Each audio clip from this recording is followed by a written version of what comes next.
এখন কিন্তু আমি অবস্থান করতেছি কালীরহাট এলাকায়। আর এখানে কিন্তু আনোয়ার হোসেন নামের এক ভাই প্রায় 2 বিঘা জমিতে কিন্তু মালচিং পদ্ধতি ব্যবহার করে বেগুনের চাষ করেছে। আর এই বেগুনের চাষের ক্ষেত্রে একটি জমিতে মালচিং পেপার বিছাতে কিন্তু একটু দেরি হওয়ার কারণে দেখতে পাচ্ছেন যে ঘাস উঠেছে। তো আপনারা যারা মালচিং পদ্ধতি ব্যবহার করে বেগুন মরিচ চাষ করতে চাচ্ছেন তারা অবশ্যই একটি বিষয় খেয়াল রাখবেন, মাটি কেল করার পরপরই আপনারা সেদিনই মালচিং পেপার যদি দিয়ে দেন তাহলে কিন্তু মোটামুটি সেটা ভালো হয়। আর আগাছা গজানোর পর যদি আপনারা মালচিং পেপার দেন তাহলে কিন্তু এই সমস্যাটি হবে যে মালচিং পেপার ছিদ্র হয়ে কিন্তু ঘাস বের হবে।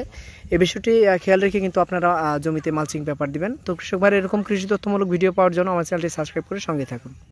আর এখনো আমি কিলেতে সার কিলেতে সার দিলে ওটা অটোমেটিক চলে যায়। আচ্ছা, এটা দেওয়ার কারণ হলো কি, মানে কিলেতে সার দেওয়ার পর যে পানি যখন নেই না, এই রসটা না পানি দিতে হবে। সার মারার পর পানিটা দিলে ওই রসে চলে যাবে। শিকড় যেহেতু অনেক দূর পর্যন্ত আছে, শিকড়ে যে দেখেন এই মালচিনের এই যে কাছাকাছি চলে আসছে, কাছাকাছি এই যে শিকড়, এই যে শিকড়ে গেল যেটাতে সার খায় সেই শিকড়টা আছে। যাই হোক, আপনার ইয়াগুলো মেডিসিনগুলো যেগুলোই দেন আপনি এটা আপনি যেটা নিচ্ছেন এটার নাম যেন কি বললেন? এই মেডিসিনটার নাম কি বললেন? আপনি আমার কাছে আসছে মূল্য রেটটা হলো 250 টাকা। আচ্ছা, 250 টাকা বা 260 টাকা এরকম। আপনার কয় গ্রাম পানি লাগবে? আমাদের বলছে 1.5 গ্রাম। 1.5 গ্রামে যদি আপনার 250 টাকার মতো খরচ হয় তাহলে তো আপনার খরচ বেশি হয়ে যাচ্ছে। আপনি প্রতি ড্রামে একটা করে ভ্যানম দিবেন। আর সেই সঙ্গে আপনি ওই হাতিয়ারটা আছে, হ্যাঁ হাতিয়ার, ওইটা আপনি যদি ভ্যানমটা দিলে বেশি কাজ করে কি জন্যে, ওইটাতে আপনার ওই এসিডা প্রিমিট প্লাস আপনার অ্যাবামেকটিন বেনজয়েড যেটা আছে না, হ্যাঁ অ্যাবামেকটিন বেনজয়েড আছে, ওইটা মনে করেন যে আপনার বেগুন গাছে এটা কোথা থেকে? ও আচ্ছা আচ্ছা, এটা ডগা ছিদ্রকারী পোকার জন্য আপনার অন্তঃবাহী ক্রিয়া সম্পন্ন মেডিসিন অবশ্যই দিতে হবে। ঠিক আছে, এটার প্রথম ফর্মুলা হইতেছে আপনার এই যে ডগাগুলো ভাঙিয়ে দিতে হবে, এটা হইতেছে প্রথম। আর পরবর্তী সময়ে আপনার অন্তঃবাহী ক্রিয়া সম্পন্ন মেডিসিন দিতে হবে। অন্তঃবাহী ক্রিয়া সম্পন্ন আপনার মনে করেন ফরচুনেট আছে, পিলারথেন আছে, এগুলো দিতে হবে। এটা কি কোম্পানি? এটা পিলারথেন হচ্ছে সেমপ্রো কোম্পানি।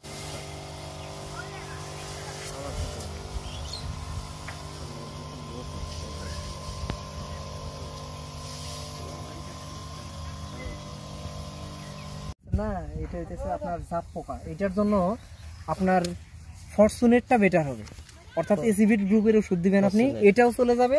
আপনার যে ডগার ভেতরে যে পোকাটা দেখালেন না, ওটা হলো অন্তঃবাহী মনে করেন যে পোকা, তার মানে ডগা ছিদ্র করে ভেতরে আস্তে আস্তে খায়, এটা মনে করেন যে একবার ফাঁকা করে ফেলবে, ফাঁকা মানে গাছটাই শেষ। এই জন্য তুলে দিতেছেন আপনি। তাহলে আর পরবর্তী সময় ভ্যানম দিবেন, হাতিয়ার দিবেন এবং সেই সঙ্গে আপনি ফরচুনেট দেন, এই দেন পোকাটা ইনশাআল্লাহ। আঙ্কেল অ্যামামেকটিন বেনজয়েড এটা হচ্ছে লিভাও তো দেওয়া যেতে পারে? আচ্ছা, লিভাতে তোমার গ্রুপ হচ্ছে একটা অ্যাবামেকটিন বেনজয়েড, আর ভ্যানমে হচ্ছে এসিডা প্রিমিট প্লাস অ্যাবামেকটিন বেনজয়েড। ঠিক আছে, যখন আক্রমণটা তীব্র হয়ে যাবে তখন অবশ্যই ভ্যানম দিতে হবে, যেহেতু এসিডা প্রিমিট আছে। আর যখন এমনিতে নরমালি ডোজ করবে প্রতি সপ্তাহে ডোজ, তখন একটা করে লিভার দিবে প্রতি গ্রামে, আর হাতিয়ার দিতে হবে, আর ফরচুনেট দিলেই হয়ে যাবে। আর ওনার যে ম্যানকো যে গ্রুপটা আছে ওটা উনি কন্টিনিউ ওইটার সঙ্গে চালাবেন, সমস্যা হবে। ঠিক আছে, এই মালচিং পেপারে আমাদের এই দিকে মোটামুটি আমি এখনো দেখিনি।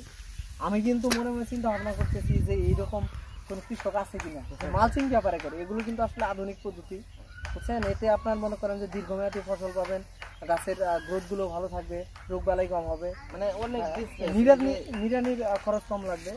লাগে না, কারণ হলো এই যে গাছটা যখন আমি মালচিং ছাড়া করতাম, ঠিক আছে, গাছের মানে এতটুকু হইতো না। আপনাকে আরেকটা প্রমাণ দেখাই, সেটা হলো ওই যে ওই পাশে আসেন, ওই পাশে 4টা কিল মালচিং ছাড়া। আচ্ছা, এটা আপনি ভিডিও নিয়ে যান, একসাথে ঘুরে থাকবো।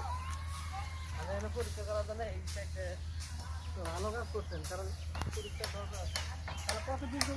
হ্যালো গাইস, আমরা এখন দেখতে যাচ্ছি যে মালচিং পদ্ধতিতে বেগুন চাষ এবং মালচিং পদ্ধতি ছাড়া বেগুন চাষ।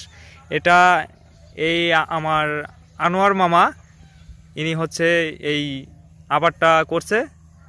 তবে এটা মালচিং পদ্ধতিতে কি সুবিধা আর মালচিং ছাড়া পদ্ধতিতে কি কি সুবিধা আছে সেজন্যই ইনি দুইটা পদ্ধতি অবলম্বন করছে। তবে আমাদের সাথে থাকবেন যে দুটার কোন কোন উপকারিতা আমরা কোন কোন দিক থেকে পাবো সেটা পরবর্তী ভিডিওতে আমরা ছাড়বো। তো দেখতে পাচ্ছেন যে এখানে কিন্তু দুইটি বেড করা হয়েছে, এই পাশটাতে মালচিং করা হয়েছে আর এখানে মালচিং ছাড়া করা হয়েছে।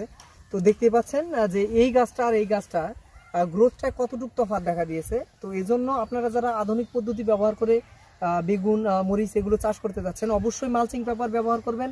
এক্ষেত্রে কিন্তু আপনার ক্ষেতে নিড়ানির ঝামেলা হবে না, সঠিক মাত্রায় গাছগুলো আপনার সার গ্রহণ করতে পারবে। এটি হচ্ছে একটি ভালো দিক। অবশ্যই আপনারা পার্থক্যটা দেখতে পাচ্ছেন যে গাছের গ্রোথের কি পরিমাণ পরিবর্তন।